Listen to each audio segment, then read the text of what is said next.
Bueno, ahora voy a presentar un trabajo que se llama Diseño de Fundaciones Superficiales aplicando propiedades estadísticas y el método LFRD. Bueno, esto está enmarcado dentro de un proyecto de investigación, en el cual soy director. Bueno, los autores son el Reiner Hugo, Sof Carlos Enrique y Blake Santiago. Bueno, entonces las problemáticas actuales que se tienen en la parte de diseño de fundaciones, utilicé fundaciones superficiales porque son las que más utilizamos en la zona. Una de las cosas es la incorporación del nuevo reglamento CIRSO 401 al diseño de diseño de fundaciones. Bueno, hay otros reglamentos, como por ejemplo el 201, hormigón, o otros reglamentos metálicos, los cuales no tuvieron mucho inconveniente, dado que fueron una adaptación de reglamentos norteamericanos, y en los cuales, bueno, como estos elementos tienen un control de calidad, entonces no fue muy difícil hacer la traducción o la adaptación.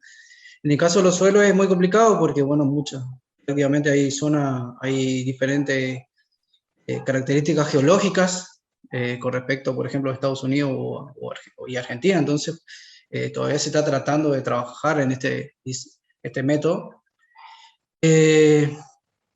Otra cosa es que tenemos la necesidad de la calibración de la metodología, dado que, por ejemplo, bueno, Argentina tiene diferentes zonas geológicas, diferentes tipos de suelo, diferentes tipos de características. Entonces, bueno, nosotros sí o sí tendríamos que trabajar para que se incorpore eso al reglamento.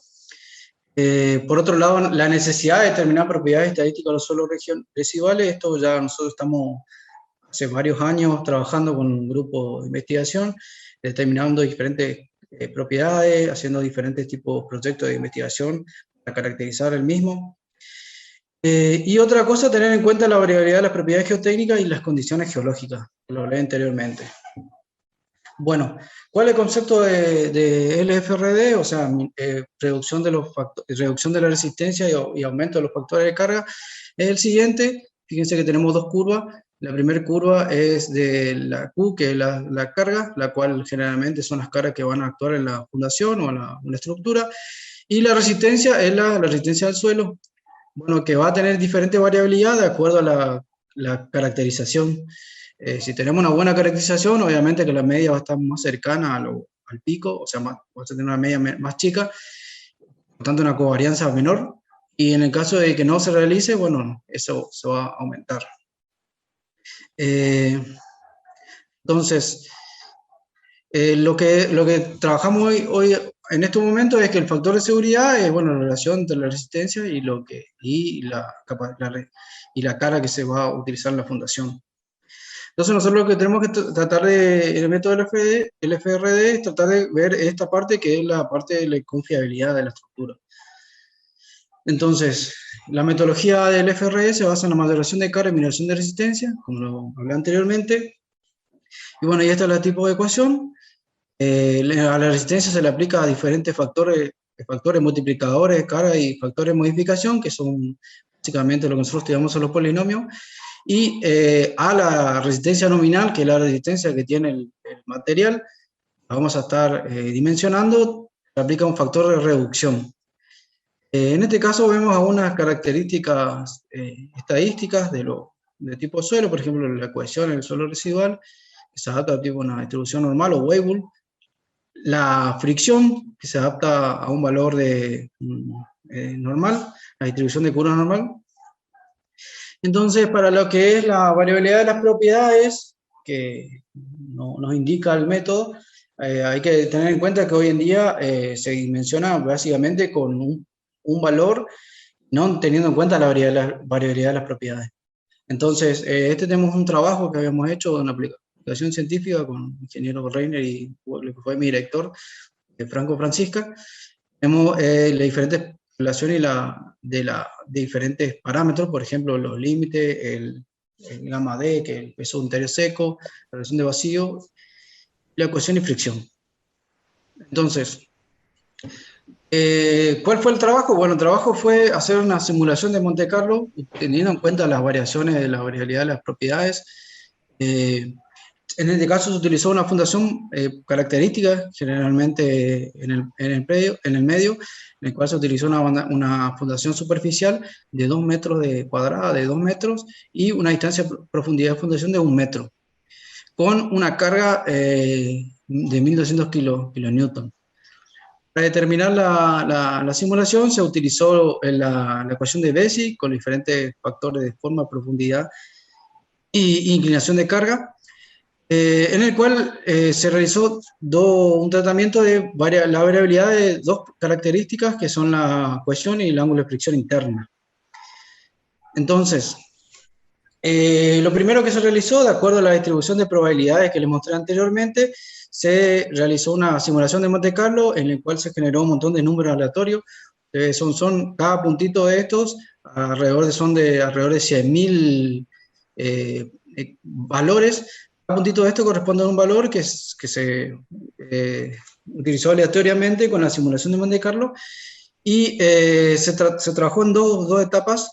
Una de que es la cohesión y la fricción tienen una cierta, si ven acá hay una cierta correlación, y sin ninguna correlación, o sea, teniendo en cuenta de que las dos variables, que la fricción y la cohesión, son números aleatorios y los cuales son independientes cada uno.